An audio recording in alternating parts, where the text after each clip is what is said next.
Shalom Abracha, I would like to wish you all the best, happiness.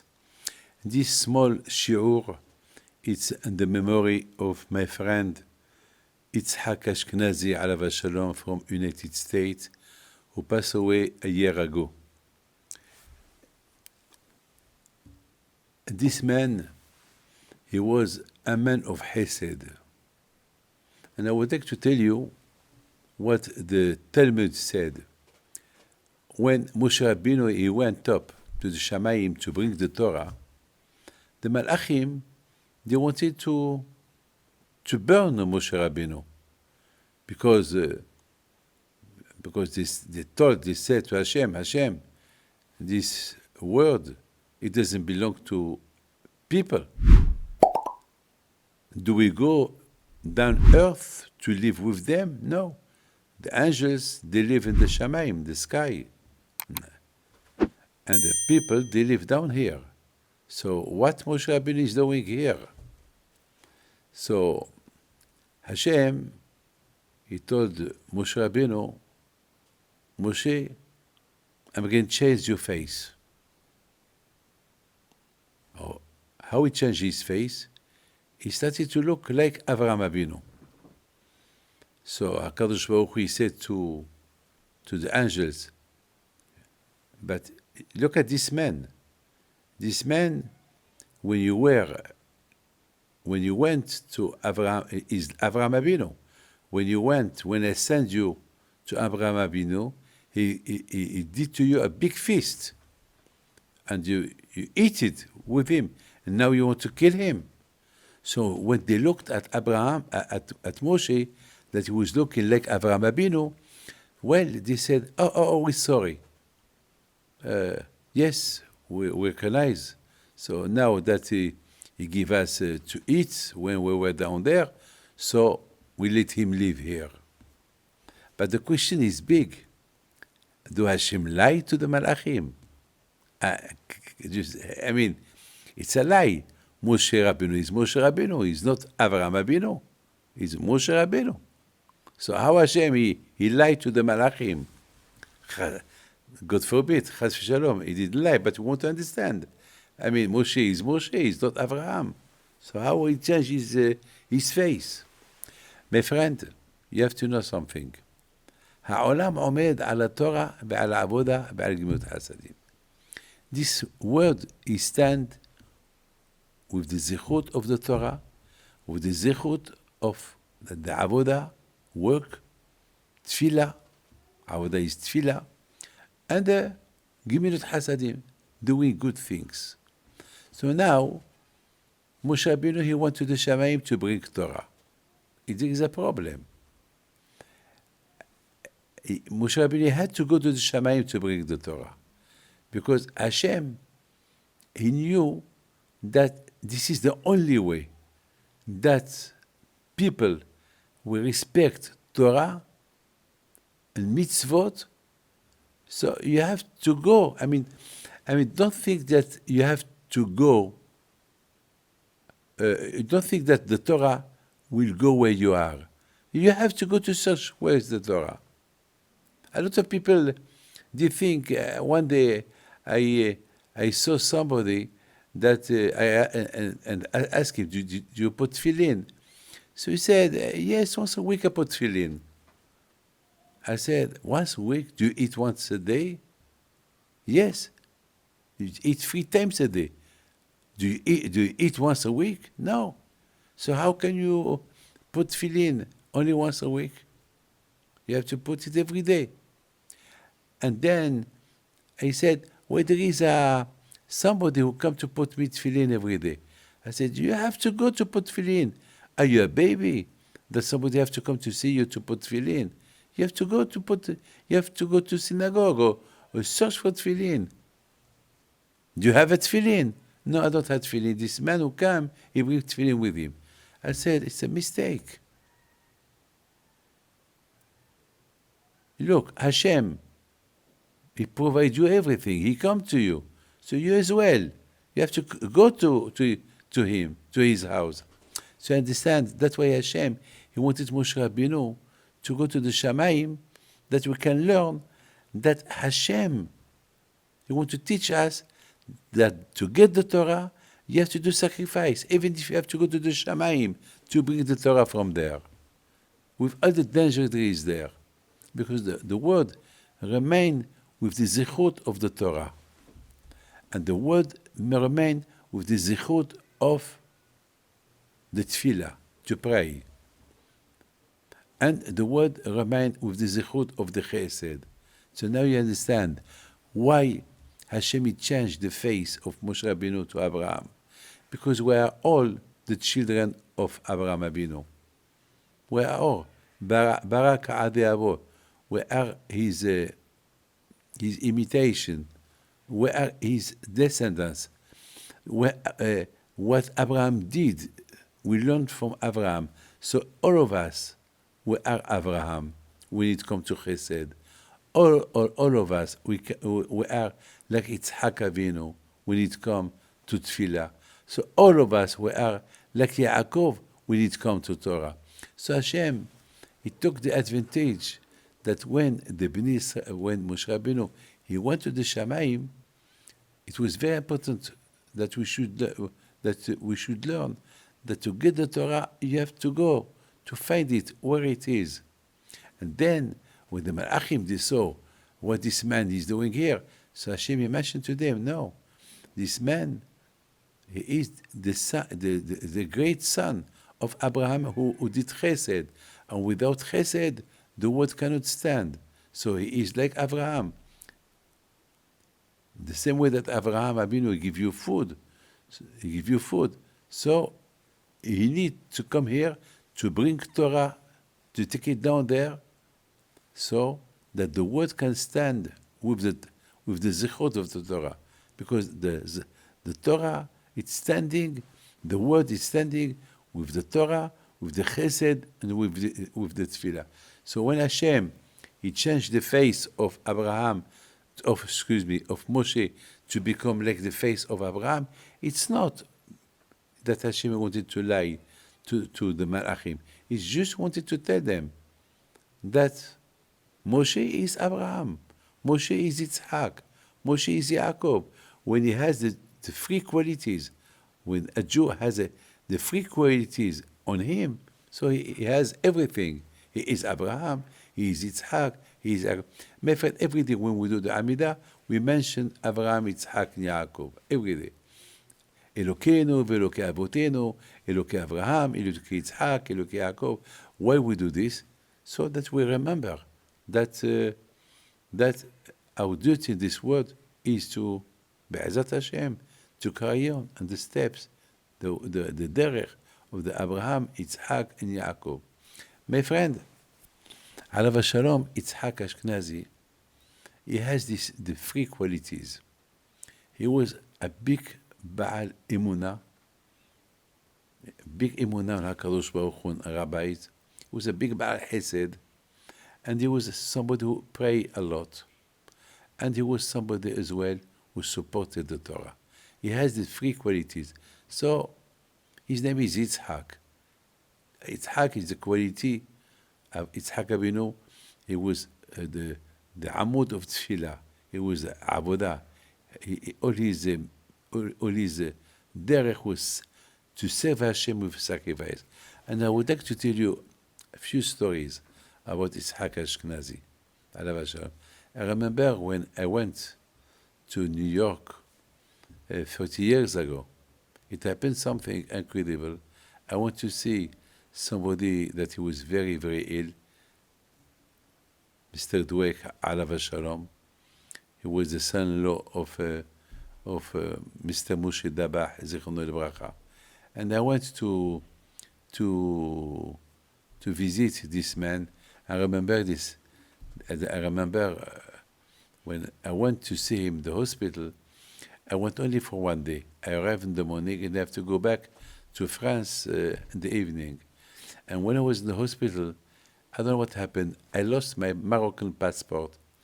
And at that time, to renew a Moroccan passport, it was very, very, very difficult. And I had to go back to France because I had an appointment with the brother of His Majesty the King Hassan, may his soul rest in peace. It was about 40 years ago. His brother Mulay Abdullah. I think maybe more than 40. I can't remember exactly what the date. It was long time ago. And my friend, I lost the passport. And I was in a very sad. Especially when we arrived to the airport, I had no passport. And I had the plane to fly, and there is no passport. And Alava Shalom Itzhak Abadi, Itzhak Ashkenazi, he told me, Rabbi David, you know what? Let's go back again to the hospital. And tonight you catch the last plane. But I said, how can I catch the last plane? I have no passport. He said, Be'ezat Hashem, you will have the passport. It's like it was, don't worry, Rabbi David, you came to do a mitzvah. He started to be a rabbi. He said, you came to do a mitzvah of Bikur Holim, to visit somebody that is very ill. Hashem will not abandon you. You will find the passport. So he went and he reserved the ticket for the last plane at midnight. I was very sad. I mean, I did not know what to do. But he was my Baal Bayit, so okay, I followed him. And every time, Rabbi David, Be'ezat Hashem, be happy. Now you're going to do another mitzvah. We go back again to the hospital, to that man that you came this morning for, and we stay with him a little bit. And Be'ezat Hashem, we will find the passport. Somebody is going to find it, and everything is going to be okay. Well, I said, I was not convinced, but I had to follow. Anyway, I had nowhere to go, so I had to follow with him. I have to follow him. I don't know. I did not know what to do. And I went with him to the hospital again. And we went to the room of the man, Mr. Dweck, that he was ill. And the family were there. And they ordered a seudah. We started to eat. You know, my friend, what happened? It happened that Mr. Ashkenazi, Alav Shalom, he went downstairs. He started to look for he went to the lobby. He went to the office and he went to ask them, did anybody find maybe a passport, a Moroccan passport with the name of David Pinto? As soon as I arrived, he saw somebody come in with a passport, and he put it. He said, I find this passport in the street. I mean, my friend, it's incredible. Mr. Ashkenazi, he saw the passport. He said, can I see? David Pinto, it was my passport. My friend. And Baruch Hashem, we find the passport. And I took the plane the night. That was something that I learned from that man, have emunah. Now, just imagine if I would not come back with him to the hospital, we would go somewhere. The passport we lost, I don't know. Can you imagine the moment that he went to the lobby to ask in the office about the passport, somebody was coming with the passport in his hand. So my friend, העולם עומד על התורה ועל העבודה ועל גמילות חסדים. His son, he was very ill. And one day he called me, Mr. Yitzhak Ashkenazi. He called me, Rabbi David, my son, he's very ill in the hospital, he's in the coma. And you know, he was in Florida, and he was playing with the jet skiing, those motors. And he's very bad injured, he's in the coma. And he told me, Rabbi David, please, abracha. So I told him, look, Yitzhak, with all the hesed that you do, I don't think, Has v'chalila, that your son, something will happen to him. Be'ezat Hashem, give me good news. I'm waiting for you. with the zichot of Rabbi Pinto, with the zichot of the Torah, the zichot of the tfilot, and the zichot of all what you do. העולם עומד על התורה ועל העבודה גמילות חסדים. הקדוש ברוך הוא cannot abandon you. You will give me good news. And you know what he did? Right away, he called his wife. And he told her, well, Baruch Hashem, and with the help of Hashem, we have to be confident. He said, call the hospital. You will see that our son, Chaim, his eyes are open.